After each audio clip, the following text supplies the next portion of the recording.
Asmussen has been laid off from his job. He used to work here at the Saab factory in the Swedish town of Trollhattan.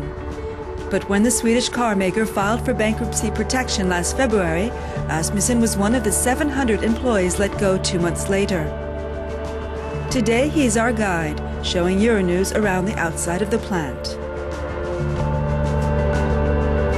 Left side you have the test track, and the big building is Saab on it, that's the paint shop.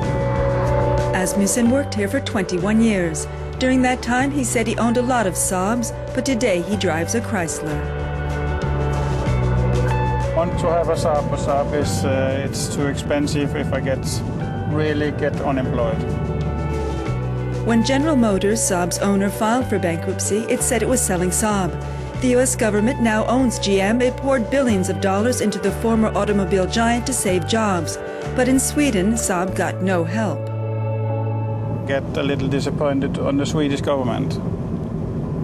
I have seen we have heard about the French government, how they help the car factories in France. And I think maybe the Swedes could do a little bit the same. But when it comes to government aid for Europe's ailing car industry, Stockholm may get the last word. Saab has been making cars here in the southwestern city of Trollhattan for over 60 years. GM bought part of Saab in 1990, and 10 years later it took complete control. During those 19 years, Saab only showed a profit once. Last year alone it lost 220 million euros. And while other European governments have announced financial aid for their automobile industry, Stockholm said it was not in the business of owning cars. If the market doesn't believe in Saab as a brand, why should the government do it? If we had then, in February, been given them guarantees for loans, then we had to today call for the collaterals and had put Saab in a very tough situation.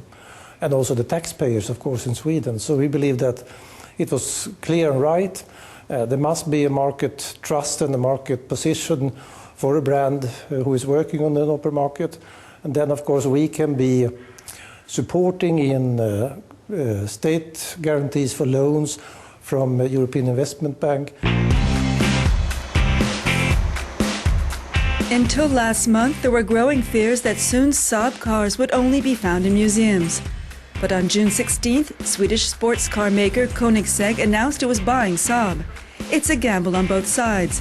Last year, Koenigsegg made only 18 cars. Each one cost over 1 million euros. And Saab needs to prove it can be viable in a market hard hit by the financial crisis. Saab is Trollhattan and Trollhattan is Saab. And I don't think anybody disagrees on the street. Anyone you interview, they will say the same thing. And it's extremely important. Its tradition is the Saab spirit, always fighting.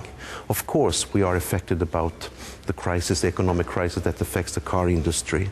But we have the fighting spirit. We have been in the ditch before, and we will go up of the ditch again. Trollhattan's population of about 54,000 people is heavily dependent on Saab.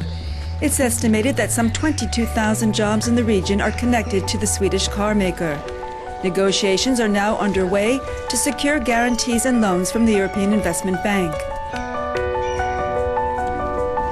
But while the future is still uncertain, this trade union leader said at least one good thing has come out of this car industry crisis: less outsourcing. This business plan is built on that nearly all the production all the cars in the future will be produced in Sweden. We will have some production in Mexico also, but the new 95, for example, will be produced here in Sweden, not in Germany. The convertibles we will take home from Austria and so on. Nowadays, more and more car manufacturers see that it's the best if you can do the most of the car in-house, that will be the best to earning money. So that is a new trend, yes. It's a trend that we from the union side have talked about in many years, but they haven't listened before now. But while Swedish companies may be listening to their trade unions, the fear is that on a European level, governments are not. Stockholm takes over the EU rotating presidency on the 1st of July. One of its main priorities is making Europe more competitive and creating jobs. It also wants to fight protectionism. Not an easy task when Europe's biggest economies, Germany and France, have poured millions of euros into their car manufacturers to save jobs. And for Jan Nylander, the fear is that more companies throughout Europe will be asking for state aid to weather the current economic storm.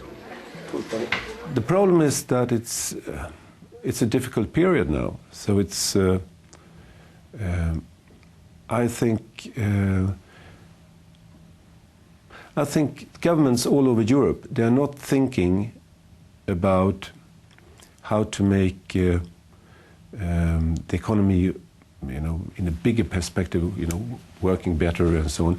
They are thinking now about saving jobs and to get Europe out of the crisis.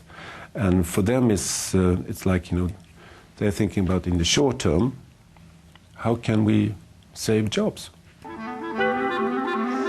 This is the first Saab prototype. It was built in 1945 to convince Saab airplane manufacturers to start making cars. It worked. But today, Saab warns that to be able to compete, the EU needs to clarify its rules regarding the car industry. I don't know what Europe can do. I guess provide long-term goals that we, so that we know where we are going. And also, I think, talking competitiveness, I think what we see now is protectionism, and I also think that it's good if you can have a little less of protectionism for the car industry. Or at least from a Swedish perspective, we are so small. Ole Asmussen has heard the good news about Saab finding a new owner. The quality control engineer hopes that if Saab increases production, he could get his job back by next year. Even though he's Danish, he's proud about his Swedish employer. It's a little more positive now that we have a new owner coming. And if we get a new owner with a lot of money, we can get the loans and the guarantees, and then we can continue building good Swedish cars. While Sweden's Saab story may get a happy ending, some chapters are still not finished. Saab owes over 1 billion euros to GM and other creditors. Until he gets his job back, Asmussen plans to keep his motorcycle.